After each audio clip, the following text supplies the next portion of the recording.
The following program was produced by an independent community producer. The opinions expressed do not necessarily reflect those of the ECAT staff or board of directors.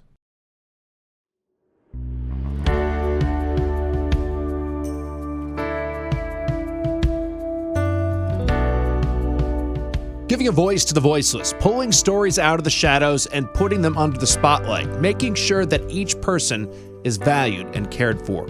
This is Humanity First with Peter Evers, presented by Bamsi. Hi, everybody, and welcome to another episode of Humanity First. My name is Peter Evers, and I am the CEO of Bamsi. And we're going to talk again about mental health this week. It is the month of May, and the month of May has been designated as the mental wellness month, mental health month. And there are lots of things that are going on in the state at the moment celebrating mental wellness. And I do like that pivot, that movement away from talking about mental illness to talking about mental wellness. I think what that does is it underpins the notion that recovery in mental illness and also in addiction are possible. And the majority of people who struggle with these diseases, although they might struggle over their lifetime, they can live full lives. And later on in the show, we're going to have a couple of people come in and they're going to talk about their stories from an angle of success, from an angle of hope, and an angle of triumph, frankly. Stories that don't begin well, that don't have a great middle, but at some point take a real turn for the better in terms of the recognition of the possibility of recovery. And these stories, when I heard them, really moved me, and I'm sure they will you. But it is a time to take pause. It's a time to think about our mental health system. The system itself is under fire at the moment. There was a parity law passed by the feds about 15 years ago. And by parity, we talk about there being the same ability for people who struggle with mental illness to get services that are evidence-based and recovery-based in the same way that somebody who has a physical illness like cancer or diabetes has. And I think there was a great deal of hope at that moment when the Senate passed that bill. But the question is, has that really worked? Is there still parity in the system? And I think that question is addressed when we ask the question, has our mental health system been successful or has it failed over the last, well, let's say 50 years, because 50 years is an interesting time because it was President Kennedy that created the community mental health centers in 1965, and has that really had the effect that it should have done, i.e. emptying out large asylums where you used to have 2,500 people, Taunton State, near to here, even in 1978 had 2,500 people locked away, essentially for the rest of their lives. Yeah, we've been successful because those people have come out of those hospitals. In our state system in Massachusetts, we probably only have 380 people, perhaps 400 people who are hospitalized long term. The rest of those people have found their way back into their communities. But has the system failed those people because many of those people are in jails now rather than in hospitals? I'm afraid so. If you take some time and spend any time in our penal institutions across the state, you'll find that a very high percentage of those people have struggled with addiction and mental illness. And for the most part, although the prison system tries their best, they're not getting the treatment that they need. We're beginning to, or we have for a long time actually, treated mental illness as a crime. I think the failures of the system sometimes show up in fatal mass shootings, for instance, in this country. And then you'll have politicians saying, well, you know, it's all about mental illness. But at the same time, we're asking those politicians, are you brave enough? Are you willing to accept that we have a duty and a responsibility to make sure that we treat people with mental illness the same way as we do with people who have physical illness? So I think the jury's out on a success or a failure of the system. We still have an awful long way to go, but we're talking about it. We're having conversations with each other. young people are saying, I was in therapy today. My generation would never have had that conversation. They wouldn't be brave enough to do it because it was such a stigma. We're making progress, and that makes me joyful in the month of May. And you're going to hear these stories of hope, which I'm sure are going to make you feel that we're on the right track, but there's still a long way to go. We'll be back in a minute. Hi, I'm Jamie. I'm an essential worker here at Bamsi, and I'm a nurse. Nurses are essential here at Bamsi because as nurses, we really have the opportunity to make an impact. We have very small ratios, so we have the opportunity to really learn everything about the person served and be able to give the best care. It really serves such a great purpose for me as being a nurse and really why I came into nursing. Learn more about nursing opportunities at bamsijobs.org. Giving a voice to the voiceless, pulling stories out of the shadows and putting them under the spotlight, making sure that each person is valued and cared for. This is Humanity First with Peter Evers, presented by Bamsi. Well, welcome back, everybody, to Humanity First. And as we were talking about in the first segment, this month is Mental Health Month. May is Mental Health Month. And there's been a lot of celebration over the last month. And, somebody said to me the other day, every month should be really Mental Health Month. But May is a time when we celebrate, where we wear green, when we go out and we tell stories about mental wellness. It's interesting that the National Council for Mental Illness has recently changed its name to the National Council for Mental Wellness. I really like that because mental health is something that everybody has. And I think over the years, there's been so many tropes and so much sort of conventional wisdom. You switch on the TV or the radio and people use language that, for any other group wouldn't be used. And we're beginning to address that words matter, that the way that we engage matter. And I think what's really important is thinking about mental health as a disease, as a chronic disease that has some of the better outcomes in health than anything. For instance, way better outcomes than diabetes, for instance. Not a lot of people know that. So we thought it'd be great to have two folks come in and talk a little bit about their stories. And their stories are laced with resilience. They're laced with hope. They're laced with this idea that recovery is real, that recovery is possible, and a life can be led well even when people struggle with trauma, when they struggle with depression and these kind of things. So welcome to our guests today. I'll do the introductions. We have Stephanie Martin, who is our employment coordinator at Bamsi in our clubhouse. Welcome, Stephanie. Thank you, Peter. And Nicole Shafer. Hi, Nicole. How are you? Good. Nicole is a member of our clubhouse and I would say a mover and shaker in our clubhouse from what I've heard from many, many people. And I'm so glad and I'm so happy that you have been brave enough to step up and tell your story, because your stories are stories of hope. Your stories are stories that resonate with people who might be listening to this, who are in the middle of some kind of mental health crisis, who might be thinking there's no way out of this, who might be thinking there's nothing that I can do to recover, to get back to a place of wellness. So I'd like to start, maybe Nicole, we can start with you. Your story really touched my heart when I heard it. Let's begin at the beginning, Nicole, because maybe let's tune into when you were a teenager, when you first realized that there were problems. Yeah, I realized that I had problems when I was 13. My sister had passed away, and I took that very hard. And I realized I didn't know what to think or what it was at that age. I didn't even know that at that age that it could exist, that person so close to you can just disappear in an instant.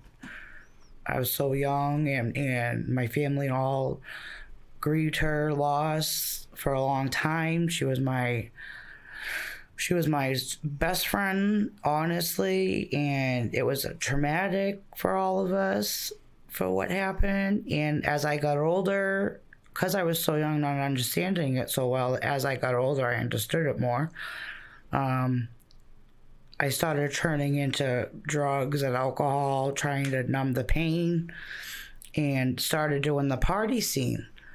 and I found myself homeless, broke, and sick like a lot of people, and I was living that way, and I made the choice to get help and section myself. It was the best decision I've ever made. I've had my ups and downs, don't get me wrong, but I have learned that if you take your meds and ask for help, things can get better. I have found support through many people and resources, including Crisis, DMH, Bamsi, including my house that I live at, and Clubhouse. I've been cleaning sober now, and I'm working my way towards success that I know I will find. And I'm thankful for the help and support from everyone that has given it to me. And I am most thankful for knowing the true strength that I have been going through all this whole time. Amazing story, Nicole. So much to unpack there. First of all, the loss of a sibling, is probably one of the greatest traumas that a child can go through. And, I know that you're grown up now, but that trauma, I'm sure, lives with you, with thoughts of loss. The other thing is this bravery. When you just to be clear for folks who are watching, when you said you sectioned yourself, that means you went and asked for help in the hospital. I right? did. You did. Again, another momentous decision when you realize that there's got to be something more than this, and then you realize that you can't do this on your own. Mm-hmm. And that is true for everybody. And, in my opinion and many other people's, it is unusual for us to go through the life cycle without experiencing some sort of mental illness. You knew that you needed help and you reached out. There was a system of care there for people to help you. They didn't guide your recovery, right? They just helped you along the way. Helped me along the way. You paved that road for your own recovery. I did. And that's the success story. That's the wonderful story. And when you look back on this, and then we'll get to Stephanie, but when you look back on this, were there times when you thought, I don't have any hope? Were there times when you thought... Of course there was. Yeah. All the time. Yeah. And I was like, I couldn't believe it, that all this was out there, and all you had to do was just go get the help, and it was there. And everybody that I've seen in my life, I've always told them, go get help, go get help. And they just say, I don't need it. I'd rather stick a needle in my arm. Mm-hmm. Or I'd rather go drink. Mm-hmm. Do you see yourself as somebody now who can help others? I really hope so. Yeah. Because one of the things I hear, and this is Stephanie's story as well, is that part of people's recovery is really getting involved in the community and helping people and saying to those people, I was there, look at me. And you really do. It seemed to me that you're very empowered to say that. I really am. Mm-hmm. I'm glad that if I can help anybody, even one person, that would make me so happy. Well, it sounds like you have done that already. Thank you. Nicole, again, thank you so much for telling that story. We'll come back to you, but just like to transition to Stephanie. So Stephanie, you have been an employee at Bamsi for how long? For 9 months now, since August. For 9 months. And you bring so much to the clubhouse. You bring so much to your position as employment coordinator. And I do want to talk about the importance of work for people who struggle with the disease of mental illness as well. So we'll get to that. But your story is one of those stories as well that sort of inures hope in individuals who, again, may be in a position that Nicole was, and you were at some point when you thought there is no hope. So can you tell us a little bit about that story? Absolutely, sure. Looking back, it started in childhood for me as well. There was, lots of trauma. Trauma was the childhood. I can say now that there's a lot of my childhood that I actually don't remember. And parts of me are grateful for that, of course, but, it comes back bits and pieces. Mm-hmm. But there were some trauma that was, witnessing abuse at an early age, domestic violence. Seeing people in my family being abused, but there was also, I was a victim of abuse myself. It was kind of sporadic throughout my childhood. But at 11 years old, I remember watching my little brother. There was a family member a little older than us who forced my brother to pass out. And I chose to spoke up to an adult that I trusted at the time to save my brother. I, at the time, wasn't strong enough to speak up for myself. But, to say, in retrospect, going back and like now what I do for work and stuff, always trying to help someone else, not myself. Mm-hmm. But, through my journey, I found out I had to help myself as well. Right away after that happened, we got taken out of that environment. But, like Nicole said, there was always something. I had the weight of the world on my shoulders.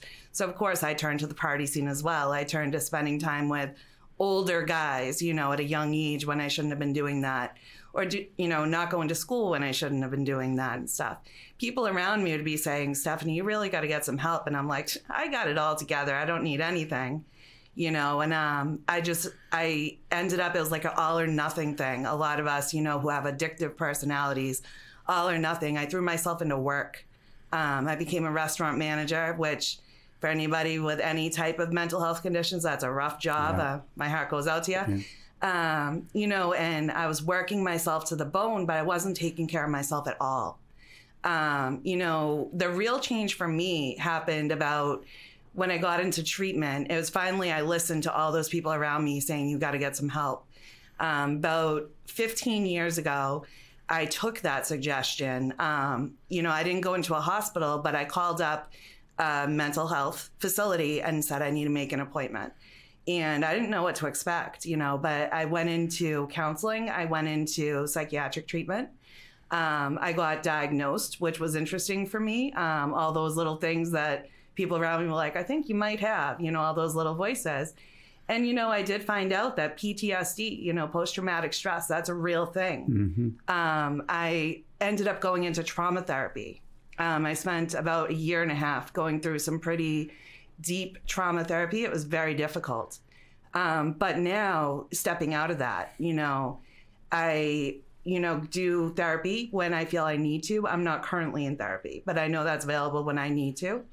I am in psychiatric care. I will be for the rest of my life, and I know that, and that's okay. I love my psychiatrist. I think she's like a friend of mine, but it goes outside of that. For me, talking about it, not keeping it private. When I was little, it would be like, if you have something wrong, you talk about it at home. You don't talk about it outside. Mm-hmm. That is the worst advice. People got to talk about it more. It's okay to not be okay. Yeah. And, not everybody can talk about that at home. You might not want to talk to your spouse, your parents about what's going on. You might need to find a trusted friend, a teacher, someone at a day program, wherever it is. And whoever that is that you can trust, that's important, for me, my next step was then to take that and to go into the helping profession myself. And honestly, that's the biggest key that's helped me is kindness, just being kind to others, compassion, and being able to lend a hand when someone needs that hand to pull them up. That's the one thing that keeps me going more than anything else, that if I can help somebody in any way, like Nicole was saying, I hope I can help people. If I can help even one person, that can make my day better, Yeah, there are so many things there that I'd love to pick up on, but one of them is this whole idea of maladaptive coping. Both of you said that the psychic pain that you were in, you found that if you took drugs or alcohol, you were essentially self-medicating, right? Mm-hmm. You would be able to get away from that pain for a little while. Of course, we all know that the consequences of that aren't great, but it's actually understandable, isn't it? That if you are struggling, if you have such negative feelings and you can make them go away for a little while, It's very understandable why somebody would do that. The great thing about treatment is that treatment does that without the negative effects of drugs and alcohol. And as I said my entire career, treatment works. And it's really important that we get over to people that there is hope, that we do know as a system what we're doing, and that people can really benefit from it. And to have folks that have been so successful tell their stories about, look, here I am today. And by the way, the other thing is that the line of recovery, the arc of recovery, is not linear. It is broken sometimes, feeling bad, needing to check back in for treatment, whether it be inpatient or outpatient. Totally normal process. A little bit like, let's go back to diabetes. You need to go and have your meds checked. We all need to get ourselves checked every now and then to make sure that everything's okay, because things happen in our lives that disrupt our mental health. It's perfectly normal to do that. And then the last thing that I think is something that Nicole mentioned as well, this idea of helping is healing, this idea of getting involved in the community so that you can tell your story, getting involved in employment, in your case, Stephanie. It's okay to, ask for the help.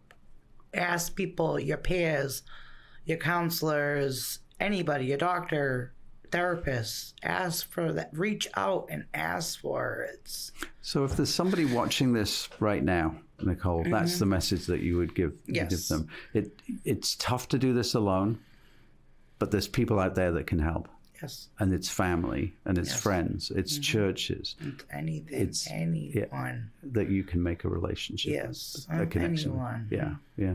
Stephanie, you're very specifically working with people in employment. How important is employment in people's lives who are struggling with mental illness?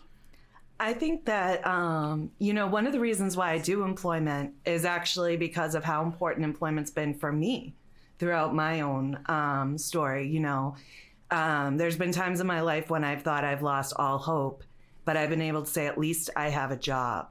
And when I've had a job, I've had a family wherever I've worked. Yeah. I've had at least one coworker or boss or something that I know has my back. And I think that's important for others. There's all sorts of, to be part of. But I also think that, the experience of learning, we've had, at the clubhouse now, we have members, who will say, because of my illness, I can't learn, and I love being able to show them that they're wrong. I love being able to say, yes, you can, Yeah. And it feels good, and that's something that I'm sure Nicole could probably agree. But then, our members and stuff, but like I've seen that in action. I've seen that even back in my management career, restaurant management, people that have struggled can be the best workers. Absolutely. And I honestly do believe that anybody with the desire to work can work. They might not know what they can do yet, and a manager might not know what job they can do. But, with the structure is so important to our mental health, having a reason to get out of bed. Yeah. Well, also, and you find your tribe as well, right? You find a new group of people. There's so much to talk about here, and and another discussion we should have is the mental health of the workforce as well post COVID. I think that's a great conversation. But we're going to have to wrap it up here. But I do hope that you will both think about coming back and talking some more about this, because I think we've just scratched the surface of hope here. I think we've tapped into something which is giving a message that mental wellness is possible for everybody. Like a banner that says hope and just give it to everyone all over the place. Totally agree with you, Nicole. Stephanie, thank you so much for coming in. It's been wonderful to hear your stories. Thank you so much. Thank you.